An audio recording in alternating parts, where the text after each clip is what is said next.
Hello les abonnés, j'espère que vous allez bien. Bienvenue sur ma chaîne, bienvenue dans cette nouvelle vidéo où on va voir ensemble comment personnaliser ou comment floquer un suite. Allez, let's go! Je vais ouvrir le logiciel Cricut Design Space, je vais créer un nouveau projet. Ensuite, je vais insérer du texte et dans le texte, je vais insérer une citation que j'aime bien. Think like a proton, always positive. En gros, c'est penser comme un proton, c'est toujours positif. Et je vais aussi télécharger ou charger une image que j'ai téléchargée aussi sur internet d'une illustration de proton. Je vais charger cette image ou cette illustration, je vais l'ajouter à la toile. Et ensuite, je vais aller rapidement mesurer l'espace où je veux mettre mon texte sur le suite. Donc je souhaite en fait que tout mon dessin fasse 10 cm de longueur, pas plus. Ensuite, je vais utiliser la police calligraphie que j'ai téléchargée sur dafont.fr. J'avais hésité avec la couleur, est-ce que je personnalise en blanc ou en doré? Finalement, j'ai préféré le doré. Par contre, j'ai remarqué que l'image ou l'illustration du proton était insérée comme imprimée puis découpée, alors que non, moi je vais faire juste la découpe. Donc je suis allée dans opération, j'ai changé l'opération seulement découpe. Et du coup, j'ai joué sur les deux illustrations pour que ça ne fasse pas plus que 10 cm. J'ai essayé d'autres polices, mais honnêtement, la seule que j'ai préférée, c'est celle-ci. C'est la première, qui s'appelle calligraphie. Ensuite, l'illustration du proton, je trouve qu'elle est très fine. Et avec mes années d'expérience, je vais galérer sur la partie écheignage. Donc, je vais essayer de l'agrandir un petit peu en rajoutant du contour. Voilà. Donc, pour ajouter du contour, c'est l'icône qui est tout en haut, c'est décalage, d'accord? Et puis j'ai ajouté 0,015 mm ou centimètres, je sais plus, voilà, un petit truc quoi, pas plus. Ensuite, je vais tout sélectionner et je vais cliquer sur attacher tout en bas à droite pour ne pas perdre la position du proton par rapport au texte. Ici, je vais repositionner pour que j'évite les limites de découpe et ne surtout pas oublier le mode miroir parce que c'est du thermocollant. Et justement, ici dans matériaux, il faut sélectionner thermocollant. Bon, j'ai mis pailleté, mais c'est pas du pailleté. Pour moi, c'est pareil, hein, c'est la même pression qui est appliquée. Et pour la pression, on va mettre plus, mais juste parce que moi, ma lame, elle commence à fatiguer, donc j'ai mis plus pour ne pas galérer pendant la découpe.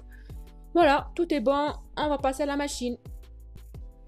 Donc pour mon suite, ça ressemble à ça, en gros, c'est du bleu marine, mais vraiment tellement foncé qu'on dirait que c'est du noir, on voit pas que c'est du bleu. En tout cas pour moi, j'arrive pas à voir du bleu là-dedans. Et voilà, j'aimerais en fait que mon dessin soit à cet endroit-là. C'est pour ça que j'ai pris la règle, donc là c'est 10 cm, c'est parfait. Pour le vinyle, donc pour le papier, pour le flex si vous voulez, je vais utiliser du flex de couleur or mat. Donc c'est vrai qu'on a tendance à dire du doré pour du doré pailleté, mais là non, je vais pas utiliser du pailleté, il est à l'envers, c'est pour ça que vous le voyez en blanc. Parce que c'est du thermocollant, donc quand on vient on va dire découper du thermocollant, il faut le retourner, et pareil sur le logiciel il faut sélectionner le miroir, mais du coup il est de couleur or. Pendant ce temps, je vais juste répondre à une question par rapport à la dernière vidéo que j'ai mise en ligne. C'était est-ce que je peux utiliser un stylet de rainage à la place de la lame de rainage? Oui, vous pouvez, ça coûte moins cher et vous pouvez utiliser le stylet. Moi, je ne l'ai pas. Comme je vous ai expliqué, quand j'ai acheté la Maker 3, j'avais les 3 lames d'offerte. Donc voilà, pas la peine d'acheter un stylet de rainage. Mais si vous avez un stylet de rainage, juste au moment où vous sélectionnez les outils, il faut faire modifier les outils et sélectionner le stylet de rainage à la place de la lame de rainage. La découpe est terminée, maintenant c'est l'étape de l'écheniage.